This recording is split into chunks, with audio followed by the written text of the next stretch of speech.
नमस्कार and welcome to JAC board वाला। मैं हूं आकाश सेन और आज इस वीडियो में हम लोग क्लास 12th हिस्ट्री को पढ़ेंगे और हिस्ट्री जिसमें पहला चैप्टर जिसका नाम है ईंटें मनके तथा अस्थियां हड़प्पा सभ्यता। ठीक है, इससे पहले मैंने और भी वीडियोस अपलोड किया है जिसमें मैंने डिटेल में बताया है इस अध्याय को।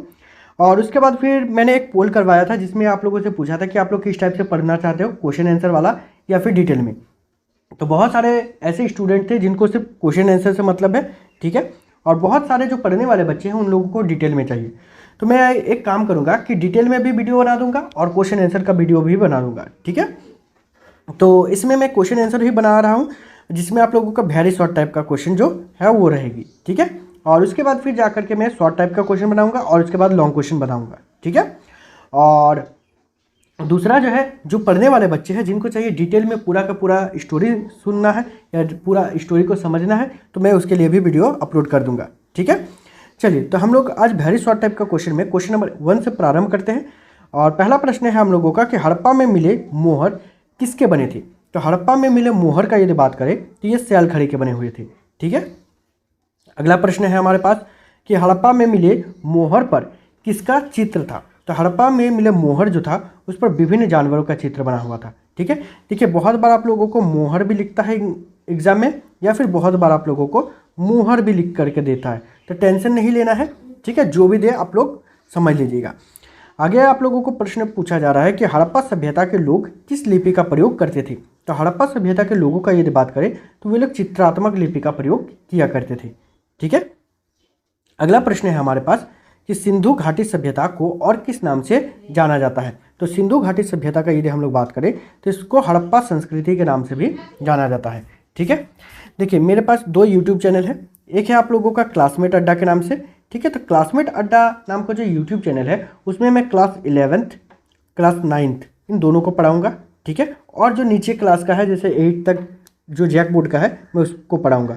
और ये जो आप लोगों का चैनल है जैक बोर्ड वाला, इसमें आप लोगों का क्लास 10th और क्लास 12th इन दोनों क्लास को ही पढ़ाऊंगा इसमें। ठीक है, तो अगला प्रश्न है हमारे पास कि सिंधु घाटी सभ्यता का कौन सा स्थान सबसे पहले खोजा गया था।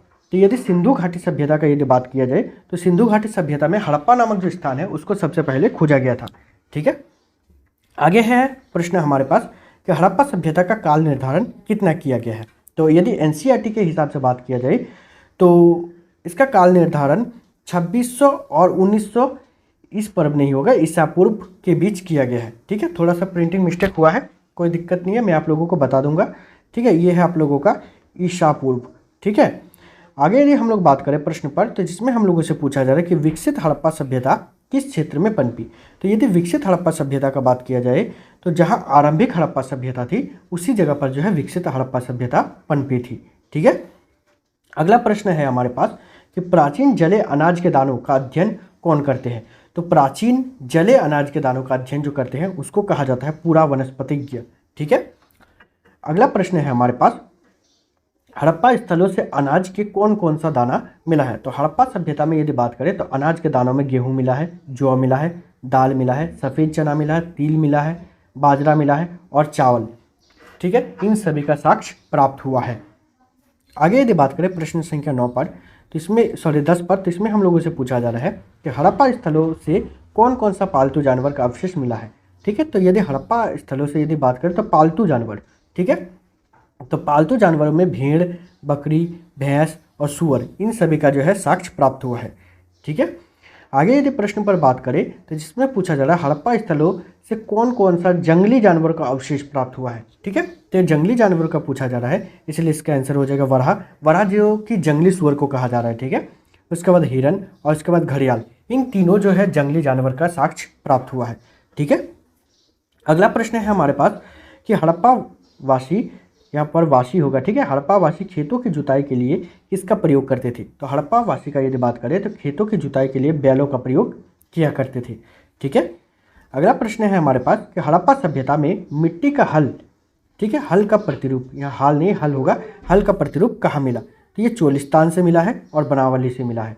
ठीक है, आगे प्रश्न हम लोगों से पूछा जा रहा है कि जूते हुए खेत का साक्ष्य कहाँ से मिला। तो यदि हम लोग जूते हुए खेत का साक्ष्य का यदि बात करें तो ये कालीबंगन से मिला है। ठीक है, अगला प्रश्न है हमारे पास कि खेत में हल रेखाएं एक दूसरे को किस आकृति या संरचना में काटते थे। ठीक है, तो खेत में यदि बात करें, हल रेखा एक दूसरे को समकोण पर काटती थी। ठीक है, आगे प्रश्न है हमारे पास कि हड़प्पावासी एक साथ कितने फसलों को उगाते थे। तो यदि हड़प्पावासी का यदि बात करें तो एक साथ 2 फसलों को उगाते थे।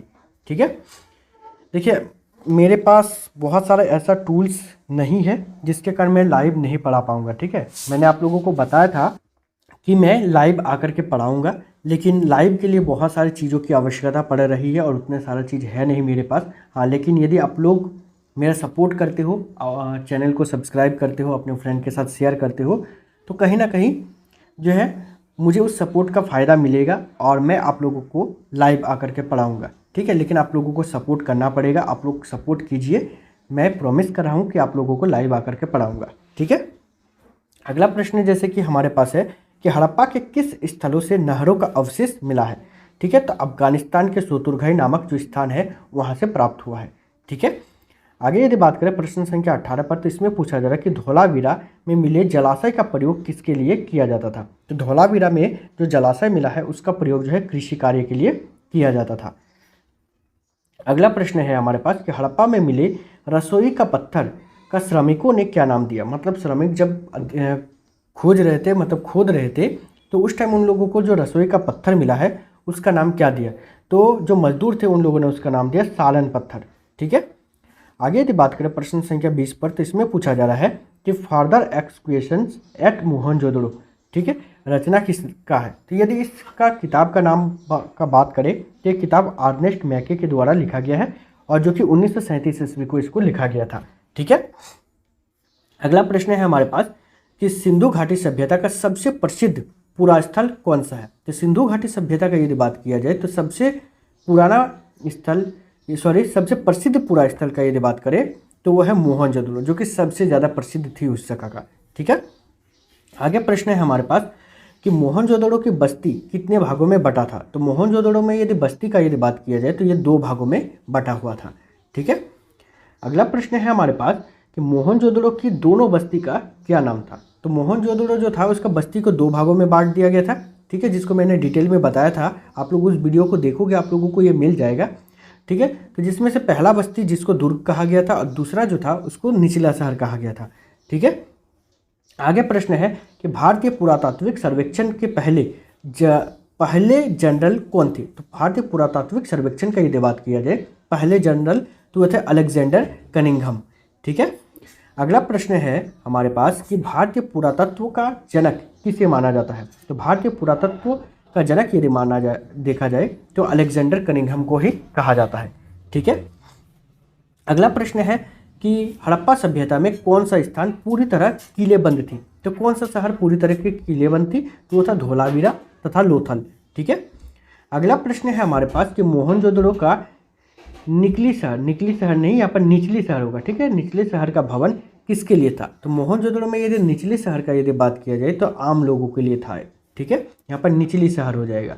ठीक है, आगे हम लोगों को प्रश्न पूछा जा रहा है कि मोहनजोदड़ो में कुल कुओं की संख्या कितनी थी। मतलब जब खुदाई हुआ तो खुदाई के दौरान कुल कुओं की संख्या कितनी मिला है। तो यह है 700, मतलब 700 कुआं जो है मिला है। ठीक है, कुछ इतिहासकार कहते हैं इससे ज़्यादा रहा होगा, लेकिन बहुत बार जो है रेत या गाद के कारण जो है वो दब गया होगा और इसी के कारण उतना ज़्यादा मिला नहीं है अभी तक।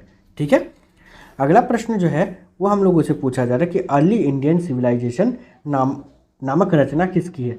तो ये रचना जो है अर्नेस्ट मैके का है, जो कि 1948 ईस्वी को लिखा गया था। ठीक है, आगे यदि बात करें प्रश्न संख्या 30 पर, तो इसमें पूछा जा रहा है कि मोहनजोदड़ो में मिले विशाल स्नानागार के जलाशय की ईंटों को जमाने के लिए किसका प्रयोग किया जाता था। ठीक है, तो जो ईंटें थे उसको जमाने के लिए जो है जिप्सम के गारे का प्रयोग किया जाता था। ठीक है, मेरे पास और भी बहुत सारा क्वेश्चन है, मतलब इस चैप्टर में और भी बहुत सारा क्वेश्चन है। कुल मिलाकर के यदि क्वेश्चन का बात किया जाए तो 70 है। ठीक है, तो मैं अभी इस वीडियो में 30 क्वेश्चन को बता रहा हूँ। आप लोग सपोर्ट कीजिए, मैं आप लोगों के लिए और भी वीडियोज़ बनाता रहूँगा। ठीक है, तो इस वीडियो में इतना ही, मिलते हैं नेक्स्ट वीडियो में, तब तक के लिए बाय, थैंक यू।